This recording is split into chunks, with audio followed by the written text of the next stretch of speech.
BRS working president KTR సవాల్పై ఉత్కంఠ నెలకొంది. ఉదయం 11 గంటలకు సోమాజిగూడ ప్రెస్ క్లబ్ కి రావాలని సీఎం రేవంత్ రెడ్డికి కేటీఆర్ సవాల్ విసిరారు. రైతులకు ఎవరు ఏం చేశారనే దానిపై చర్చించేందుకు సీఎం రేవంత్ రెడ్డి ప్రిపేర్ అయి రావాలని చెప్పారు. కేటీఆర్ తో చర్చకు రేవంత్ రెడ్డి అవసరం లేదని తామే వస్తామని కాంగ్రెస్ లీడర్లు ప్రతి సవాల్ విసిరారు. దమ్ముంటే అసెంబ్లీలో చర్చకు రావాలని తెలంగాణ మంత్రులు సవాల్ చేశారు. అయితే ఇప్పటికే సోమాజిగూడ ప్రెస్ క్లబ్ ను మాజీ మంత్రి శ్రీనివాస్ గౌడ్ పేరుతో ఉదయం 11 గంటలకు రెంట్కు తీసుకున్నారు. ఇక కాసేపట్లో తెలంగాణ భవన్ కి కేటీఆర్ సహా బీఆర్ఎస్ ఎమ్మెల్యేలు రాష్ట్ర స్థాయి నేతలు కూడా రానున్నారు. అక్కడి నుంచి ర్యాలీగా సోమాజిగూడ ప్రెస్ క్లబ్ కి వెళ్లనున్నారు. తమ సవాల్ కి భయపడే సీఎం రేవంత్ రెడ్డి హస్తిన పర్యటనకు వెళ్లారని బీఆర్ఎస్ నేతలు సెటైర్లు వేస్తున్నారు. కాంగ్రెస్ బీఆర్ఎస్ సవాళ్లతో ఇప్పుడు ఉత్కంఠ వాతావరణం నెలకొంది. ఇదే అంశానికి సంబంధించి మా ప్రతినిధి ప్రవీణ్ మరింత సమాచారం అందిస్తారు. ప్రవీణ్,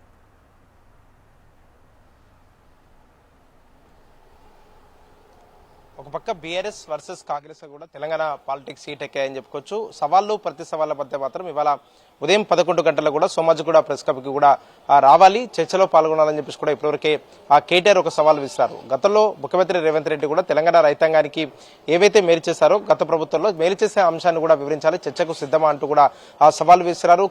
కేటీఆర్ ఎవరు వస్తారో రాండి చర్చకంటూ కూడా ఇప్పటివరకే ముఖ్యమంత్రి సవాల్ విసిరిన నేపథ్యంలో దీని నేపథ్యంలో మాత్రం బీఆర్ఎస్ సంబంధించిన వర్కింగ్ ప్రెసిడెంట్ కేటీఆర్ కూడా మరికాసేపట్లో ఆ ప్రెస్ క్లబ్ కూడా చేరుకునే అవకాశం ఉంది. 10 గంటలకు తెలంగాణ భవన్ కి చేరుకుంటారు. అక్కడ నుంచి ఆ బీఆర్ఎస్ పార్టీకి సంబంధించిన నేతలందరూ కూడా ప్రెస్ క్లబ్ కు కూడా బయలుదేరే అవకాశాలు అయితే కనిపిస్తున్నాయి. ప్రెస్ క్లబ్ లో ముఖ్యమంత్రి రేవంత్ రెడ్డికి సపరేట్ గా ఒక చైర్ వేస్తాము, గత బీఆర్ఎస్ ప్రభుత్వంలో 10 ఏళ్లలో కూడా ఎలాంటి అభివృద్ధి చేస్తాము, అభివృద్ధికి సంబంధించి ప్రతి సంక్షేమాన్ని కూడా ఏ విధంగా కూడా ఆ ప్రజలకు అందించాము అనే దానిపైన కూడా బహిరంగంగా ఆ చర్చకు సిద్ధమా అంటూ కూడా ఇప్పటివరకే కేటీఆర్ కూడా ఒక సవాల్ విసిరారు.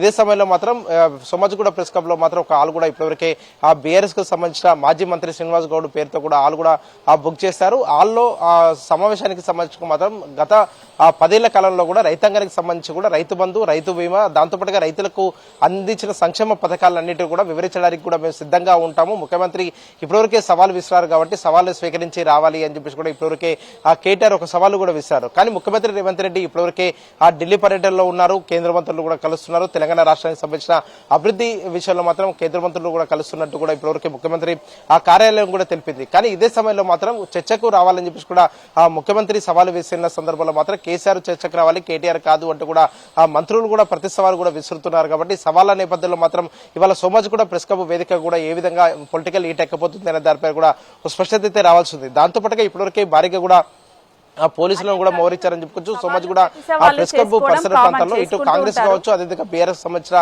ఆ నేతలు ఎవరు రాకుండా కూడా ఇప్పటివరకే అక్కడ భారీగా కూడా ఏర్పాట్లు కూడా చేశారని చెప్పుకోవచ్చు. ఎస్ ప్రవీణ్, అంటే సవాళ్ళు ప్రతి సవాళ్ళు చేసుకోవడం కామన్ లీడర్స్ అన్న తర్వాత, బట్ ఇప్పుడు డైరెక్ట్ గా అక్కడ ఒక హాల్ బుక్ చేసుకొని బీఆర్ఎస్ నాయకులు వెళ్తూ ఉంటే స్థానిక ఎన్నికల మీద ఎలాంటి ఎఫెక్ట్ పడకూడదు అనుకుంటూ కాంగ్రెస్ నేతలు కూడా ఎక్కడ తగ్గకుండా ఇలా చేస్తున్నారు కదా, ఈ హై డ్రామాని ఎలా చూడొచ్చు అంటారు?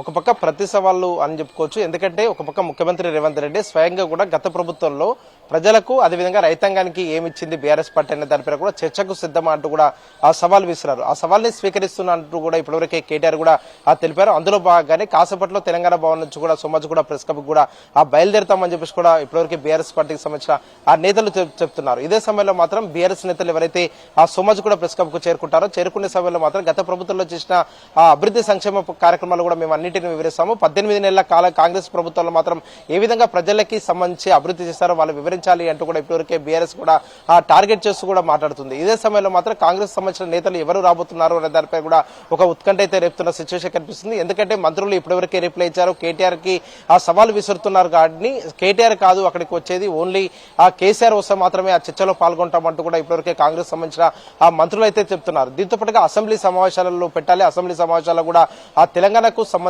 18 నెలల్లో కాంగ్రెస్ ప్రభుత్వం ఏమి చేసిందో వాటన్నిటిపై కూడా వివరించాలి అంటూ కూడా ఒక పక్క ఒక సవాల్ విసురుతున్న నేపథ్యంలో మాత్రం సోమాజిగూడ ప్రెస్ క్లబ్ వేదిక కూడా మరికాసేపట్లో ఆ బీఆర్ఎస్ పార్టీకి సంబంధించిన నేతలు వచ్చిన తర్వాత మాత్రం అక్కడ ముఖ్యమంత్రి రేవంత్ రెడ్డికి కూడా ఒక సపరేట్ గా చైర్ వేసే అవకాశాలు కనిపిస్తున్నాయి. దీనిపైన ఇప్పటివరకే కేటీఆర్ కూడా ఒక క్లారిటీ ఇచ్చారు కాబట్టి చైర్ వేసిన తర్వాత కాంగ్రెస్ పార్టీకి సంబంధించిన నేతలు ఎవరైనా వస్తారా లేదంటే పోలీసులు ఏమైనా అడ్డుకుంటారా అనే దానిపై కూడా స్పష్టత అయితే రావాల్సి ఉందని చెప్పుకోవచ్చు. గతంలో బీఆర్ఎస్ మాత్రం రైతు బంధు, రైతు బీమా, దాంతో పాటుగా రైతులకు ఇచ్చిన హామీల ప్రకారం మాత్రం రుణమాఫీ కూడా చేసి తీరాము. కానీ కాంగ్రెస్ 18 నెలల కాలంలో మాత్రం రైతులకు ఎక్కడ కూడా పూర్తి స్థాయిలో రుణమాఫీ చేయలేదు. అదేవిధంగా రైతు బీమా అమలు చేయట్లేదు. రైతులకు సంబంధించి ఏ విషయంలో కూడా పూర్తి స్థాయిలో మాత్రం ఆదుకోలేకపోతుంది. కాంగ్రెస్ ప్రభుత్వం విఫలమైంది అనే విషయాన్ని కూడా ఇప్పటివరకు ప్రజల్లోకి తీసుకెళ్లే ఆ విధంగా కూడా బీఆర్ఎస్ ఒక ప్రాణిత చేస్తుంది. ఇదే సమయంలో మాత్రం స్థానిక సంస్థల ఎన్నికలు కూడా వచ్చే నెలలో కూడా నోటిఫికేషన్ వచ్చే అవకాశం ఉంది. కాబట్టి నోటిఫికేషన్ వచ్చే సమయానికి మాత్రం ఒక పక్క అధికార ప్రతిపక్ష పార్టీల మధ్య మాత్రం మాటలు యుద్ధం కొనసాగే అవకాశాలు అయితే కనిపిస్తున్నాయి. రైతాంగానికి బీఆర్ఎస్ ఏం చేసింది తెలుసు అంటూ కూడా ఒక పక్క బీఆర్ఎస్ నేతలు చెప్తున్నారు. అదేవిధంగా ఆ కాంగ్రెస్ కు సంబంధించి మాత్రం కాంగ్రెస్ ప్రభుత్వం రుణమాఫీ విషయంలో 21,000 కోట్ల రూపాయలతో కూడా ఆ రుణమాఫీ చేశాము అని చెప్పేసి కూడా ఇప్పటివరకే కాంగ్రెస్ అయితే చెప్తుంది. ఇదే సమయంలో మాత్రం స్థానిక సంస్థల ఎన్నికలకు సంబంధించి కూడా ఒక పక్క ఆ బీఆర్ఎస్ సిద్ధమవుతుంది. అదేవిధంగా కాంగ్రెస్ బీజేపీ కూడా సిద్ధమవుతుంది. కాబట్టి రాష్ట్రంలో ఒక పక్క సవాళ్లు ప్రతి సవాళ్ళ అనే విధంగా కూడా రాజకీయాలు అయితే ఈటెక్కాయని చెప్పుకోవచ్చు. రైట్ ప్రవీణ్, చూద్దాం మరి సవాళ్లు ప్రతి సవాళ్లు ఎంతవరకు వెళ్తాయని. Thanks for the updates.